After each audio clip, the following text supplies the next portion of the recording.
જમીનો છીનવી લીધી, બરાબર. એ ગામ લોકો સભાનો પાવર છીનવાઈ ગયો, સત્તા મંડળ બનાવ્યું એટલે અમારે તો પૈસા એકથી ગામ સભાનો પાવર જતો રહ્યો, સરપંચનો પાવર જતો રહ્યો. અમારે હવે શું કરવાનું? હવે આ રોજગારી માટે આવ્યા છે, તમારે ડિસિઝન લેવું પડશે. તમે એવું હોય તો 5-10 મિનિટ જેને પૂછવાનું, જેને કરવાનું એ કરી લો. અમે તો બેઠા છે, તમે રાત કહેશો તો રાતે બી બેસીશું, તમે કાલે નિર્ણય આપવાના હોય તો કાલે નિર્ણય લેજો. અમે આજે અહીંયા થોડિયા પાછળ રહીશું, કેમ કે અમે છે ને, અમે કંઈ એટલે દૂરથી આવ્યા છે એટલે આવેદન નિવેદન કરીને હારું સર જિંદાબાદ મુર્દાબાદ કરવા નથી આવ્યા. અમને આ લોકોનું નિરાકરણ જોઈએ સાહેબ, આ તમને કહેવા માટે જ આવ્યા. એના વગર અમે અહીંથી નીકળવાના નથી.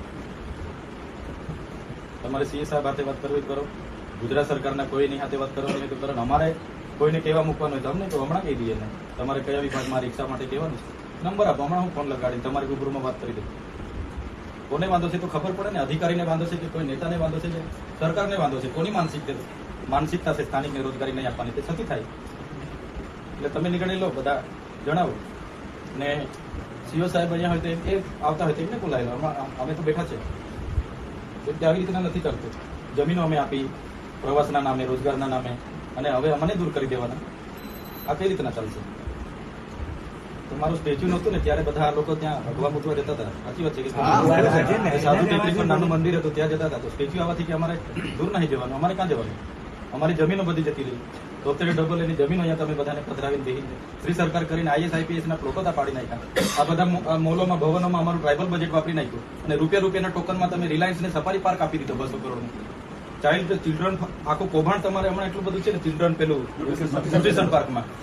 એટલે અમે એનું નથી જાણતા, એવું નથી. તમારું આ UDS ને બધાને કહો કે આવી બધી માનસિકતા બધું મૂકે. બાકી જે દિવસે અમે અહીંયા ઉતરીશું ને, ભૂતકાળ અમારો પૂછી લેજો. અહીંયા તમારા કોણ હતા? નિલેશ દુબે, ભૂપે બધાને.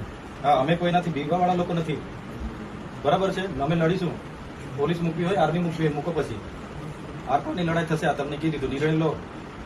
અમે લોકો કે અમારા બૈરી કોયરાને અહીંથી બિસ્તરે પોટલે બાંધીને અમારે કઈ સિટીમાં મજૂરી કરવા જવાનું? અમારી જમીનો હું કરવા લીધી તારે? નર્મદા બનતું હતું, નર્મદા પરિયોજનામાં અમે આટલા બધા ગામો અહીંથી વિસ્થાપિત કર્યા. હજુ પાણી અમે દૂરથી જોઈએ છે. પાણી કચ્છમાં નહીં, તમે દુનિયામાં લઈ જાઓ, પણ તે નજીકના અમને કેમ નથી મળતું? તો અમારે આની આઝાદી અમારે છે, આની આઝાદી છે અમારી. આજે વીજળી અમને નહીં મળે. અહીંયા બાજુમાં શાળા, આટલું મોટું કેવડિયા, આજે ચાલો પ્રતિમા બની અભિનંદન તમને આપીએ છીએ. દુનિયાના લોકો આવે છે. આ શાળા માટે હું 2 વર્ષથી આંદોલન કરું છું. 2 વખત મુલાકાત લઈને ગઈ. બિચારાઓને ભાડાના મકાનમાં આટલું બિલ્ડિંગ બન્યું તો 2-5 કરોડ અમારા બાળકોની શાળા બનાવવા બી આપતા તો શું વાંધો હતો? અમારા બાળકો ભણતા તમારા જેવા IAS IPS થતા ને. આજે તમે રિયલ એસ્ટેટમાં અમે 60%, અમે 15% ગુજરાતમાં આદિવાસીઓ છે. દર 7 વ્યક્તિએ એક આદિવાસી છે. તમારા જેવા કેટલા અધિકારીઓ અમારા છે? બતાવો. કોઈ નહીં મળે, કેમ કે અમને શિક્ષણ જ નથી આપવા માંગતા. આજે તમે મજૂરો જોવા જશો, 90% આદિવાસી મજૂરો મળશે. એક પણ રિયલ એસ્ટેટમાં અમારો વ્યક્તિ નહીં, એક પણ ન્યાયપાલિકામાં અમારો વ્યક્તિ નહીં. શું સરકારને નથી ખબર? અમારો એક પણ વ્યક્તિ તમે જોઈ લો. તમારે સચિવાલયમાં તમે નજર કરી આવો. હું 2 વર્ષથી ગાંધીનગર જાઉં છું. શું આ જ માનસિકતા રાખવાની? આવી રીતના આદિવાસીનો વિકાસ થશે?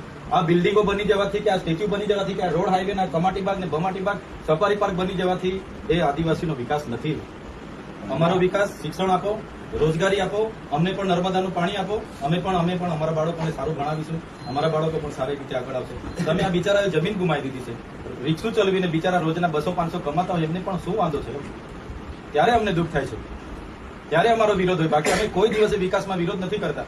નથી અમારા પૂર્વજોએ વિરોધ કર્યો. પિંક રિક્ષાઓ છે, અહીંના જ બહેનો છે ને, બહારથી તો આગળ પિંક રિક્ષાઓ બી ચલાવો. એમને રોજગારી મળે. પિંક રિક્ષા હજુ બીજી હો રિક્ષા લઈ આવી. બીજી હો રિક્ષા આપો, પણ આ હો રિક્ષા વાળાને તમારે અહીંયા ચલાવવા દેવા પડશે.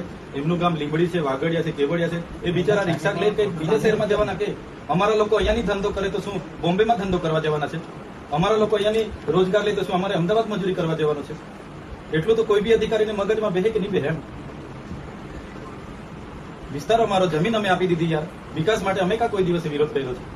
પણ અમને એક બાજુ પછી ભીલવાડામાં જ કાઢી મૂકો તો અમારે ક્યાં જવાનું? એટલે તમે પૂછો સાહેબ, અમે બેઠા છે. આ રિક્ષાવાળાનું નિરાકરણ લાવીને પછી અમે જવાના છે, તો એનો નિર્ણય લેવો પડશે. તમે વર્ષોથી અમારા બાપ દાદાએ જમીનો ખેડી, એ લોકો બિચારા કાઢી રાજપાટ તમે કરતા. બસ સાહેબ પૂછો શું કરવાનું છે? નિર્ણય લો. આનું નિરાકરણ લાવવું પડશે સાહેબ. બાકી તમે